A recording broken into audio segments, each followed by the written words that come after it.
Nama saya Muhammad Yahya Rashid.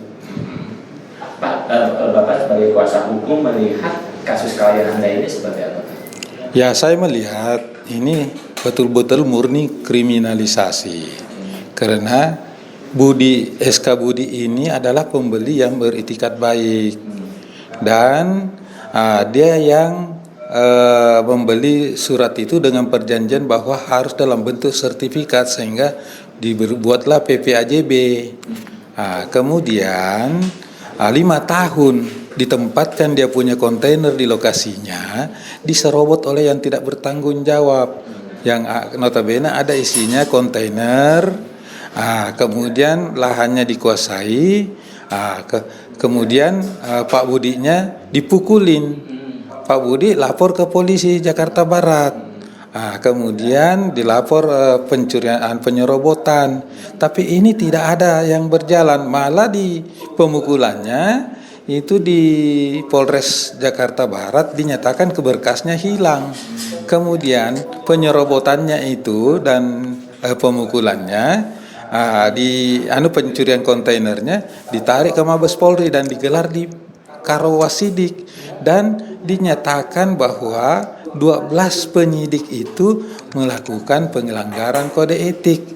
Tapi masalahnya kelanjutan itu tidak ada, malah dilakukan SP3. Kemudian berkas bukti-bukti ala kepemilikan yang dibeli Pak Budi ini yang dari penjual itu ditahan selama 5 tahun, dan konon kabarnya dijadikan dasar oleh terlapor tadinya untuk menerbitkan sertifikat. Kemudian setelah terbit sertifikat, justru Pak Budinya ini yang dilaporkan juga. Nah, bagaimana bisa jadi dengan pasal yang disangkakan 263 dengan 266, sementara tidak ada unsur pasal itu. Satu, Pak Budi itu tidak pernah memegang surat-surat, tidak pernah ada membuat. Kapasitasnya sebagai apa? Tidak pernah menyuruh dan tidak pernah menggunakan. Jadi hanya betul-betul ini kriminalisasi 100%. Seandainya bisa 1000% kriminalisasi. Nah, kacau kan penegakan hukum di Indonesia ini, sementara kita pra-peradilankan. Begitu dinyatakan tersangka, kita pra-peradilankan. Di pra-peradilankan ternyata termohon Polda Metro Jaya dan Kejaksaan Tinggi tidak menghormati peradilan, tidak hadir di persidangan. Nah, dia sebagai penegak hukum, bagaimana caranya dia mau memaksakan kepada masyarakat untuk patuh hukum, sementara ya aparat hukum sendiri yang tidak patuh hukum. Harusnya dia hadir di dalam persidangan. Dan mungkin juga bisa terjadi pengalaman saya menangani perkara kayak di Makassar, ada kerjasama antara polisi dengan jaksa. Sudah dinyatakan pra-peradilan sudah menang, ya, tidak dilaksanakan, diabaikan oleh polisi dan jaksa, malah dilimpahkan kepada pengadilan.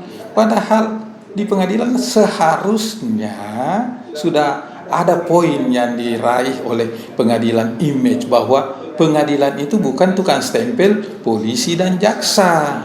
Nah, tapi lucunya karena pelapor itu orang tertentu, bukan orang pribumi, melapor ke ketua pengadilan tinggi, akhirnya pengadilannya, majelis hakimnya dipanggil, akhirnya diputus 6 bulan. Bagaimana caranya menghukum orang yang tidak punya dasar? Sudah dinyatakan tersangkanya tidak sah. Ya, itu bagaimana penegakan hukum ini? Negara ini kacau ini penegakannya. Kalau putusan pra-peradilannya apa? Ya, dinyatakan bahwa penetapan tersangkanya, saya punya klien tidak sah. Ya, seharusnya bebas demi hukum, dikeluarkan, dieksekusi oleh, tapi polisi menunjuk jaksa bahwa sudah P21, sudah tahanan kejaksaan. Nah, itu dilakukan tahap 2 di tengah malam. Dan malah sebenarnya penyidik itu yang seperti di Makassar, jangan sampai terjadi juga seperti ini di sini. Itu penyidiknya memaksa klien saya untuk ganti pengacaranya. Kemudian dia ajukan juga pra peradilan, dipaksa juga saya punya klien dengan iming-iming untuk diberikan SP3 dengan penangguhan penahanan, suruh cabut dia punya pra peradilan.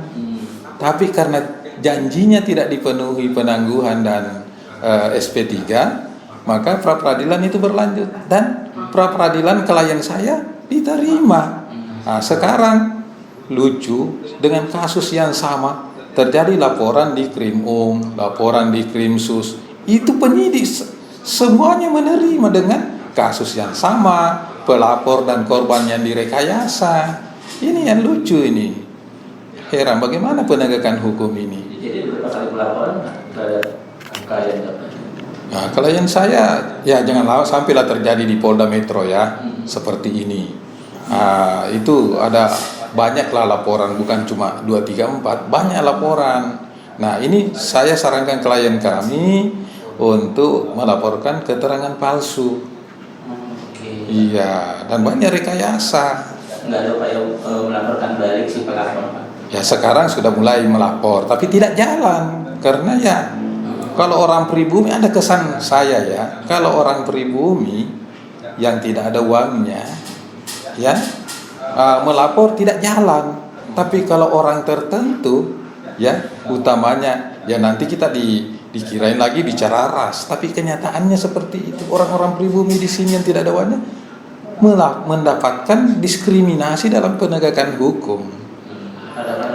Dan korban dijadikan tersangka. Contohnya lah Pak Budi di sini. Harapan Bapak sebagai pengacaranya, Bapak? Ya? Harapan Bapak sebagai pengacara beliau? Ya saya harapkan sebenarnya moralitas itu penegak hukum, baik saya sendiri sebagai pengacara, polisi, jaksa, hakim, ayolah kita tegakkan kebenaran dan keadilan, ya, pakai hati nurani, moralitas, ya. Nah, kita harus mencari keadilan. Kalau memang kita butuh uang gampang, kita cari yang benar saja, ya kan? Itulah yang didorong. Dan sebenarnya kalau bicara mau mencari uang, temannya kita pengacara, kita carilah yang benar, baru kita dorong, iya kan?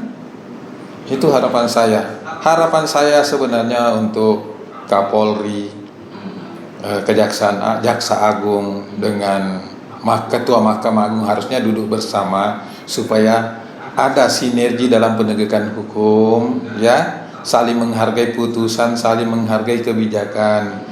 Jangan putusan pengadilan itu yang merupakan putusan yang paling tinggi di dunia ini adalah putusan hakim peradilan, tidak dihormati oleh penegak hukum sendiri, diinjak-injak. Kalau kalian Bapak pengusaha apa sih, Pak? Ya? Pengusaha apa beliau? Dia macam-macam dia usahanya, properti. Dulu dia juga akuisisi perusahaan penerbangan Mandala. Tinggalnya di mana, Pak? Di Cengkareng.